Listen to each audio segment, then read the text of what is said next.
গতকাল নেহাল যখন phone check করে তখন আননোন নাম্বার থেকে আসা কলটা দেখে। সে একবার ভেবেছিল এটা হয়তো যারা, কিন্তু পরক্ষণেই মনে হয়েছে যারা হলেও আরও দু একটা কল দিত, এমন একটা কল দিয়েই বসে থাকতো না। কিন্তু এত বুঝিয়েও নিজের মনকে সে বোঝাতে সক্ষম হলো না। আজকে ব্যাপক অস্থিরতা নিয়েই সে ওই নাম্বারে কল ব্যাক করলো। একবার, দুইবার, তিনবার, চারবারের মাথাতেও যখন কলটা রিসিভ হলো না, নেহাল তখন বুঝেই গেল এটা যারা ছাড়া আর কেউ না। দাঁতে দাঁত পিষে সে আবারও রাগটা নিয়ন্ত্রণ করলো। কিছুক্ষণ চুপচাপ বসে থেকে উঠে দাঁড়ালো বাবা মায়ের ঘরের উদ্দেশ্যে। নেহালকে কষ্ট করে আর ঘরে যেতে হলো না, মাঝপথেই মাকে পেল। আম্মু, তোমার সাথে জরুরি কথা আছে আমার। নাবিলা ভুইয়া চিন্তিত হলেন। জিজ্ঞাসু দৃষ্টিতে তাকালো ছেলের অস্থিরতায় মোড়ানো মুখটার দিকে। উদ্বিগ্ন স্বরে জানতে চাইলেন, হ্যাঁ রে বাবা আমার, কি হয়েছে তোর? রুমে চলো, কথা বলি। হ্যাঁ, এবার তো বল কি হয়েছে। যারা মেয়েটাকে তোমার কেমন লাগে? আমি যতদূর জানি তুমি ওকে মেয়ে হিসেবে হোক আর ছেলের বউ হিসেবে হোক, দুইভাবেই অনেক পছন্দ করো। নাবিলা ভুইয়া সরু দৃষ্টিতে তাকালেন ছেলের দিকে। চোখ মুখে তার বিস্ময়ভাব স্পষ্ট, তবুও ছেলেকে বাজাতে বললেন। কোন জারার কথা বলছিস তুই? নেহালের মেজাজ খারাপ হলো। তার মাও তার সাথে ঢং করছে। কয়টা যারাকে চেনো তুমি? নাবিলা ভুইয়া মেকি হেসে বললেন, ভাইজানের বাসায় ওই মেয়েটা খুব মিষ্টি একটা মেয়ে। ওকে আমার পছন্দ। আমি যদি ওকে বিয়ে করতে চাই তাহলে তোমাদের কোনো আপত্তি আছে? নাবিলা ভুইয়ার মুখটা খুশিতে চকচক করে উঠল। ছেলেকে জড়িয়ে ধরলেন তিনি। ওই মেয়েটাকে ওনার খুব পছন্দ। তার ছেলেও যে মেয়েটাকে পছন্দ করে তা তিনি খুব একটা ভালো করে জানেন না। নিজের স্বামী, বড় ছেলে, ছেলের বউ, ভাই ভাবি সবার সাথেই এ ব্যাপারে কথা বলেছে। অবশ্য সাগর এসবে সাহায্য করেছে ওনাকে। সাগর বলেছে কক্সবাজার থেকে ফিরেই যারাদের বাসায় প্রস্তাব দিবে। রাজি হলে দু একদিনের মধ্যেই ছোট্ট করে কাবিনের আয়োজন করবে এবং নিজেদের বাসায় এনে সময় সুযোগ বুঝে বড় করে রিসিপশনের আয়োজন করবে। সিজান ভুইয়ারা চান না মেয়ের বাড়ির মানুষের যেন কোনো খরচ হয়। ছোটোখাটো করে বিয়ে পড়িয়ে তারপর নিজেরাই আয়োজন করে নেবেন। খুশিতে যেন নাবিলা ভুইয়ার চোখ দুটি ভরে উঠল। বাবা, ওই মেয়েটাকে আমার বেশ পছন্দ। আমি জানি না মেয়ে হিসেবে ও কেমন হবে, কিন্তু কথা বলে খারাপ মনে হয়নি। তোর নিজের যদি ওকে পছন্দ থাকে আমাদের কোনো দ্বিমত নেই এতে। তুই যা করবি তাতেই সঙ্গে আসি। আর সাগর তো বলেছে ও ফিরলেই বিয়ের প্রস্তাব পাঠাবে। নেহাল অবাক। সাগর এসব আবার কখন বলল? সে নিজের কৌতূহলী স্বর নিয়ে জানতে চাইল, সাগর কবে এসব বললো তোমাকে? ঈদের দিন সকালে। আমি খুশি হয়েছি বাবা। তোর বাবা, ভাই, মামা কারো কোনো দ্বিমত নেই এতে। নেহালের বুকে প্রশান্তি খেলে গেল। বুকের উপর থেকে ভারী কিছু সরে গেল যেন। রবের কাছে শুকরিয়া আদায় করল। মায়ের থেকে বিদায় নিয়ে নিজের রুমে চলে এলো। তৈরি হয়ে গাড়ির চাবি পকেটে নিয়ে রওনা দিল বাহিরের উদ্দেশ্যে। যারা you have only 2 minutes, I am waiting for you. এই নিয়ে অষ্টবারের মতো টেক্সটটা পড়ল যারা। বুকটা তার অজানা কারণেই কাঁপছে। সে তো কল রিসিভ করেনি অভিমানে, কিন্তু তাও এই লোকটা কি করে বুঝলো এটা যারাই ছিল? তৎক্ষণাৎ যারার মাথায় এলো প্লেবয়রা একটু বেশি এক্সপার্ট থাকে। হয়তো এখন যারাকেই পেয়েছে মুরগি বানানোর জন্য। সে তো তাকে নিজের পার্সোনাল নাম্বার নাও দিতে পারে। এসব ভাবতে ভাবতেই যারা নিজের মায়ের রুমে আসে। ওর রুমে বেলকুনি নেই, আর জানালাটাও বিল্ডিংয়ের ব্যাক সাইডে, তাই সামনে বা পার্কিং এরিয়াতে কেউ আছে কি না দেখা যায় না। হালকা করে পর্দা সরিয়ে দেখল আসলেই নেহাল দাঁড়িয়ে আছে। পরনে ব্ল্যাক পলো টি শার্ট আর ব্ল্যাক প্যান্ট। পলো শার্টটা প্যান্টের সাথে ইন করে পড়েছে। দেখতে কি মারাত্মক স্মার্টি না লাগছে ছেলেটাকে। যারা নজর ফেরাতে পারল না। ছেলেটার বাইপেসগুলো দেখেই বুঝে গেল ছেলেটা জিম বয়। যারার চিন্তাভাবনার মধ্যে আবারও হাতের ফোনটা একবার কেঁপে উঠল। ওকে, তুমি চাচ্ছ আমি তোমার বাসায় আসি? নিচে না নামতে পারো? এবার কষ্ট করে দরজাটা খোলো, তোমার বাবা মাকে সালাম জানাবো। মেসেজটি পড়েই আটকে উঠল যারা। বাসায় মেহমান আছে, নিজের কাজিনও আছে। এমন কিছু হলে আর রক্ষা নেই। বাবা তাকে একদম মেরেই ফেলবে। ফোন থেকে নিজের নজর সরিয়ে বাহিরে তাকাতেই দেখতে পেল নেহাল রাস্তার ওপাশ থেকে এপাশে এসেছে। শুকনো ঢোক গিলল যারা। কাপা কাপা হাতে টাইপ করলো, ভুল বুঝবেন না প্লিজ, আমার বাসায় মেহমান, চাইলেও একা বের হতে পারবো না। সাথে 7-8 জন কাজিন আছে, ওরা আসতে চাইবে। আমি আপনাকে ফ্রি হয়ে কল দিব। মিথ্যে বলল যারা। ওরা 3 জন কাজিন আছে বাসায়, তবুও নেহালের সামনে না যাওয়ার জন্য মিথ্যেটা বলল। যারা দেখলো নেহাল কপাল কুঁচকে খুব মনোযোগের সহিত মোবাইলটা দেখছে, নিশ্চয়ই তার মেসেজটা দেখছে। সে দেখলো নেহাল কেমন উদাস ভঙ্গিতে দাঁড়িয়ে রইল কিছুক্ষণ, দৃষ্টি তার যারাদের ফ্ল্যাটের দিকেই স্থির। নেহাল আরও 10 থেকে 15 মিনিটের মতো একই ভঙ্গিতে দাঁড়িয়েছিল। যারার বেশ মায়া লাগলো ওকে দেখে। গাড়িতে উঠেই নেহাল টেক্সটের অ্যান্সার দিল। মনে করে যেন উত্তর পাই, নয়তো ডিরেক্ট বাসায় আসবো। রাফিদ বিকেলে এসে পৌঁছেছিল ফুপির বাসায়। এসেই তাড়া দিল আরিশাকে। নিজের কাবার থেকে একটা ড্রেস সিলেক্ট করে দিল পরার জন্য। আরিশা বেশ বুঝলো কেন এসব করছে। সে তো গিয়ে গার্লফ্রেন্ডকে নিয়েই ঘুরবে, আর তাকে এতিমের মতো করে ঘুরাবে। তবে আরিশার ভাবনা মোটেও সঠিক হলো না। নুসরাতকে বাসা থেকে বের করে আনার সাথে সাথেই তাকে যেতে হয়েছে সাদাফের সাথে। দিনটা তার ভালোই কেটেছে। অন্য সময় সাদাফ পিছনে পড়ে থাকলেও এবার তেমন কিছুই করেনি, বরং হাতে হাত নিয়ে ঘুরিয়েছে ঢাকা শহরের অলিগলিতে। সাগর আর উষা দুপুর 2:30টায় খাওয়া দাওয়া শেষ করে বেরিয়েছে হোটেল থেকে। আশপাশটা ঘুরে দেখছে ভালো মতো। সমুদ্রের নীল ঢেউয়ে কিছুক্ষণ ছোটাছুটি করল উষা। সাগর অবশ্য তাকে কোনো বাধা দেয়নি, তবে সতর্ক থেকেছে সে। ভিজে জুবুথুবু হয়েই সাগর আর উষা যখন পাহাড়ের পাদদেশে এসে পৌঁছালো, সূর্য তখন তার তেজ কমিয়ে পশ্চিম আকাশে ঢলে পড়েছে। সাগর উষাকে নিয়ে উপরে উঠল রিসোর্টের একটি জিপে চড়ে। সরু আঁকাবাঁকা পথ, দুই ধারে গাঢ় সবুজ বনানী। পাহাড়ের প্রতিটি বাঁক নতুন নতুন দৃশ্যের পর্দা খুলে দিচ্ছিল। উষা মুগ্ধ দৃষ্টিতে তাকিয়ে দেখল সেসব। প্রকৃতি এত সুন্দর। গাড়ি ধীরে ধীরে পাহাড় চূড়ায় পৌঁছাতেই এক অনিন্দ্য সুন্দর দৃশ্য উষার চোখে ভেসে উঠল। পাহাড়ের নিচে অসীম নীল সমুদ্রের ঢেউগুলো আছড়ে পড়ছে তটে, আর সেই সাদা ফেনা উপর থেকে দেখলে মনে হচ্ছে নীল ক্যানভাসে আঁকা সাদা তুলির আঁচড়। দূরে সূর্যের রক্তিমাভা সমুদ্রের বুকে ছড়িয়ে পড়েছে। সূর্যের সেই আগুনের রঙে রাঙা হয়ে গেছে জলরাশি। উষা বিস্ময়ে থমকে দাঁড়ালো। খুশিতে চোখ দুটি তার চকচক করছে।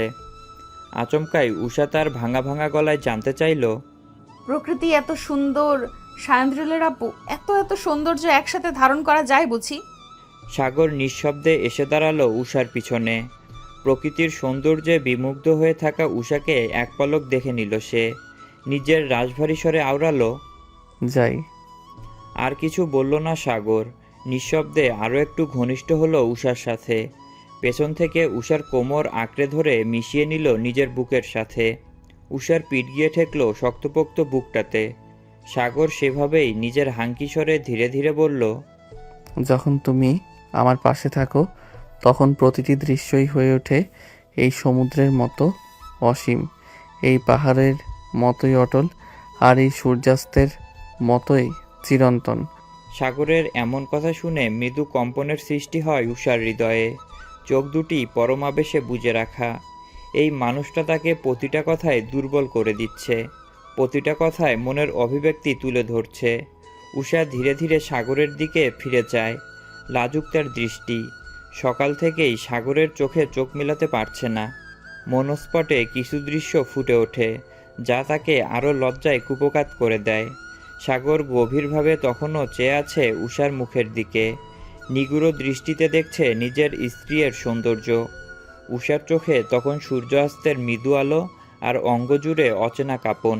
সাগর দেখল সেসব, আর সাথে বুঝে নিল এই মুহূর্ত পাহাড় থেকে দেখা সমুদ্র তাদের প্রেমের প্রতীক হয়ে রয়ে যাবে চিরকাল।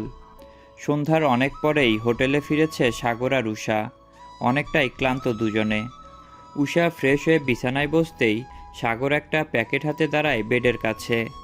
সাগরের হাতে প্যাকেট দেখে কৌতূহল নিয়েই উঠে বসে। সাগর উষার দিকে প্যাকেটটা এগিয়ে দিতেই জিজ্ঞাসু দৃষ্টিতে কপাল কুঁচকে তাকায় উষা। সাগর চোখে ইশারা করে খুলে দেখতে। উষা চিন্তায় পড়ে যায়। সংদিগ্ধ স্বরে জানতে চায়, কি আছে এতে? কথা না বলে খুলে দেখলেই তো পারিস। কি আছে? মুখে বললে কি হয়? অনেক কিছু হয়। উষা অধৈর্য হয়। প্যাকেট হাতড়ে চোখের সামনে বের করতেই দৃশ্যমান হয় সাগরের দেওয়া সেই গাউনটা, যেটা সে ইউকে থেকে আসার সময় উষার জন্য নিয়ে এসেছিল। ল্যাভেন্ডার রঙের এই গাউনটা যে উষার কি পছন্দ হয়েছিল, তার খুশিতে নাচতে ইচ্ছা করছে এখন।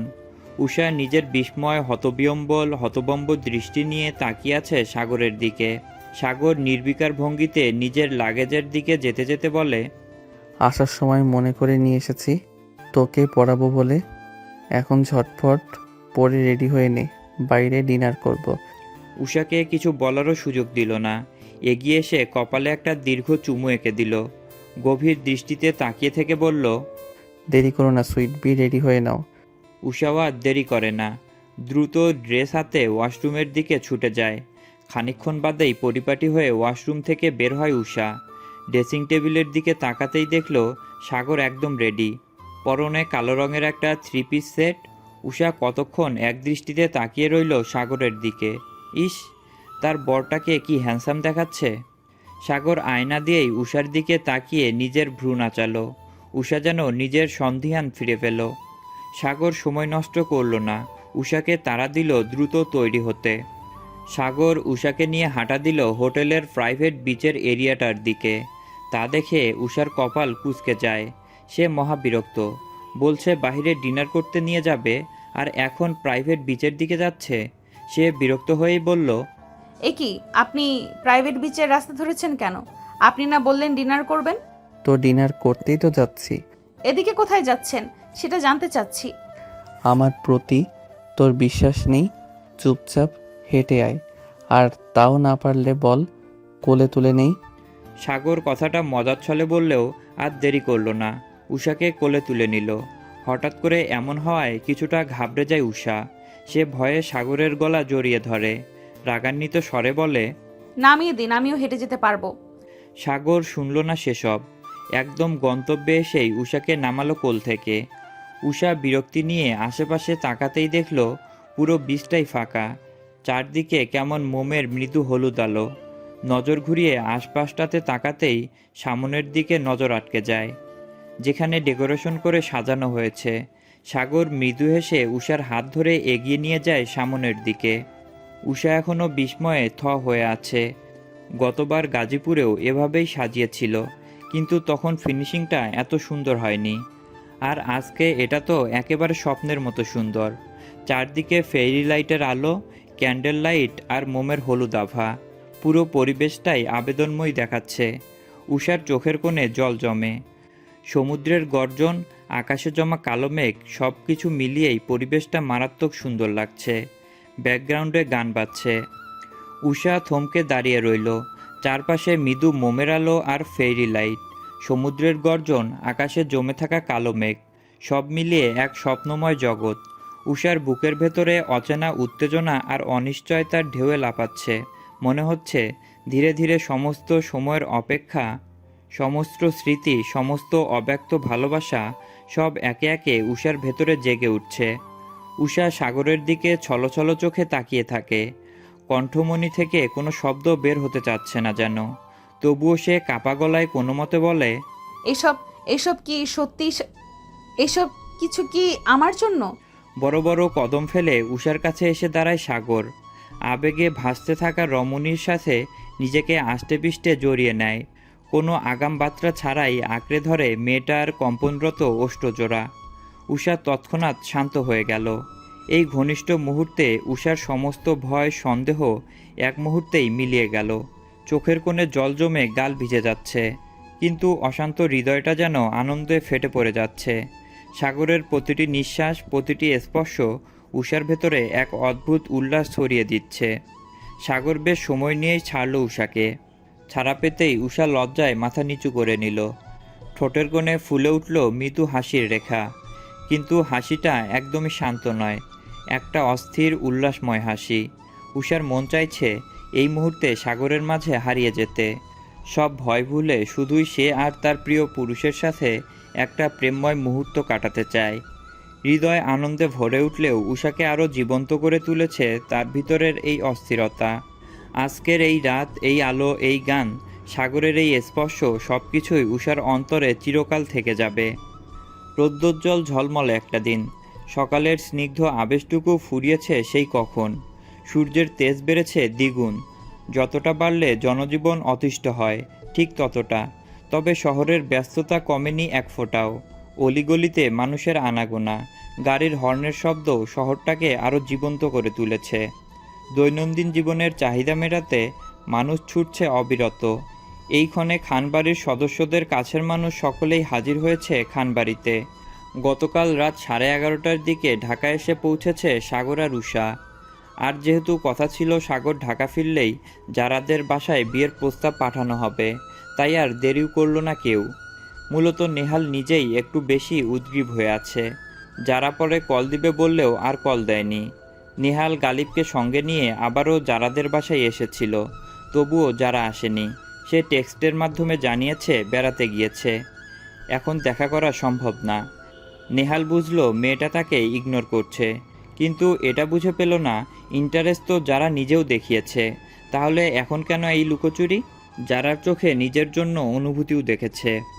গালিব আগ বাড়িয়ে সাগরকে এসব জানিয়েছিল, আর সব শুনে সাগরও থাকতে পারেনি। বিপদে নেহাল আর গালিবই তার একমাত্র ভরসা আর আশ্রয়স্থল ছিল। এখন বন্ধুর অসময়ে যদি সে সাথে না থাকে তাহলে কি করে হয়? উষাকে সব জানানোর পরে উষাও থাকতে চায়নি, চলে এসেছে নিজ উদ্যোগে। সাগর ভেবেছিল মেয়েটা হয়তো মন খারাপ করবে, তবে এমন কিছুই হয়নি, এবং উষা একটু বেশি এক্সাইটেড। যারাদের বাসায় জানানো হয়নি যে আজকে শোয়েব খান তার ছেলের বিয়ের প্রস্তাব নিয়ে যাবেন। দারোয়ানের কাছে খবর নিচ্ছেন সিজান ভুইয়া, ওনারা বাসাতেই আছেন। 3-4টা গাড়ি নিয়ে বেরিয়েছে সকালে। দেখলে যে কেউ বলবে ছোটোখাটো বিয়ের আয়োজন হবে বুঝি। এত মানুষ, ভাই বোন সকলেই তাদের স্বামী স্ত্রী সহ হাজির। যেমন সাগর, উষা, রাফিদ, শামিন, শামিনের হাজবেন্ড মুহিব, তার ছেলে মাহিদ, আরাফ, সাদাফ, আরিশা, আলিফা, তুবা, নাইমা, নেহাল, গালিব। মুরব্বীদের মধ্যে আছেন নেহালের বাবা মা সিজান ভুইয়া, নাবিলা ভুইয়া, নাহিদ ভুইয়া এবং তাদের সহধর্মিনীরা। গালিবের বাবা মা আফজাল শেখ এবং রুনা বেগমও আছেন। গালিবের বাবার সাথে পারিবারিকভাবে খুব ভালো একটা সম্পর্ক সবার, তাই সব আয়োজনেই ওনাকে রাখা হয়। মেয়ের বাসায় যাচ্ছে বিয়ের প্রস্তাব নিয়ে। ওনারা কামাল হাসানদের এ বিষয়ে জানাননি কিছুই, কারোর সাথে পূর্ব পরিচিতিও নেই। আর তাই তারা যেন কোনোভাবেই এত মানুষ আপ্যায়ন করতে বিব্রত বা অপমানিত না হয়, তাই শোয়েব খান নিজেই নামি দামি রেস্টুরেন্ট থেকে খাবার আইটেম সব দ্বিগুণ পরিমাণে নিয়ে নিলেন। সেই সাথে ফল থেকে শুরু করে দই মিষ্টি তো আছেই। উশি, বললি না তো হানিমুন ট্যুর কেমন গেল? এখানে থাকলে না হয় কোনো হিন্ট আমরা পেয়ে যেতাম, কিন্তু তুই দূরে ছিলি বলেই বুঝতে পারছি না। এই লাভ বাইট টাভ বাইট দেখা যাচ্ছে না কেন রে? আরিশার ফিসফিসিয়ে বলা কথায় উষা লজ্জা পেল। লাজের রক্তিমাভা ছড়িয়ে পড়ল শুভ্র অননে। মানসপটে ভেসে উঠল ব্যাকুল সাগরের পাগলামিগুলো। উষার সংস্পর্শে সাগর কতটা ব্যাকুল হয়ে যায় তা তো উষাই জানে শুধু। নিজের হিতাহিত জ্ঞান হারিয়ে যায় পাগলটার। মানুষটা উষাকে কাছে পেতে কতটা মরিয়া তা ওর ভাবনার বাহিরে। সবশেষে শুকরিয়া আদায় করতে ভুলে না উষা। সামনে পিছনে বড় ভাই বোন আছে, আর এই মুহূর্তে বড় বোন হয়ে আরিশার এমন প্রশ্নে উষা বিব্রত। সে মেকি রাগ দেখিয়ে বলল, কি আশ্চর্য আরিশা আপু, তুমি বড় হয়ে ছোট বোনের বাসরের গল্প শুনতে চাইছো? ছি ছি। ঢং করবি না একদম। ছোট হয়ে বড় বোনের আগে মধু খেতে লজ্জা করলো না, আর এখন অনুভূতি শেয়ার করতে লজ্জা লাগছে। সাদা পিছনের সিটেই ছিল। সে জুতো ঠিক করতে করতে নিচে ঝুঁকেছিল। তখনই আরিশার গলার আওয়াজ পেল, আর গাড়িও জ্যামে আটকে পড়ায় থেমেছিল। তাই কথাটা সে আড়ি পেতেই শুনে নিল। সে দ্বিগুণ উৎসাহ নিয়ে দুষ্টুমির স্বরে ফিসফিসিয়ে বলল, হুশি, তুই তোর উদ্বি যাকে বলে দে, তার উদ্বি হাজবেন্ড তাকে মধু খাওয়ানোর জন্য প্রস্তুত। তার যদি মত থাকে তাহলে আমার এতে আপত্তি নেই। সামনে কাজে অফিস আছে, অন্যটা দেখে আফসোস না করতে বল। একই সাথে আরিশা উষা দুজনেই বিস্ফোরিত নয়নে পেছনে ফিরে তাকায়। ছেলেটা কতটা লাগাম ছাড়া! উষার ভাইয়েরা কবে থেকে এতটা বেয়াদব হয়ে গেল? উষার যেন বিশ্বাস করতেই কষ্ট হচ্ছে। আরিশা হতবম্ব হয়ে তাকিয়ে আছে। এই ছেলেটা কি কখনো শুধরাবে না? এত অভদ্র কেন? মুহূর্তেই আরিশার মাথা গরম হয়ে গেল। রাগে নাকের ডগা ফুলে ফেঁপে উঠছে বারবার। নিজেকে যেন শান্ত করতে পারছে না। সে আর অপেক্ষা করল না, হাত বাড়িয়ে ধুম করে একটা থাপ্পড় দিয়ে বসলো সাদাফের মাথায়। সাদাফ নিজেও হতবাক হয়ে গেল। সে কখনোই এমনটা ভাবেনি। ঠিক আছে, তাদের দুজনের চুলোচুলির সম্পর্ক, তাই বলে গাড়ি ভর্তি মানুষ, আর সব থেকে বড় কথা, ছোট ভাই বোনদের সামনে মারবে, আড়ালে শাসন করা যেত না? সে রাগে দাঁত কিরমির করতে লাগলো। উষা রাগী আরিশার হাত চেপে ধরে রেখেছে, না জানি আরও দুই একটা দিয়ে বসে। আরিশাকে শান্ত করতে উষা ধীর স্বরে বলতে লাগলো,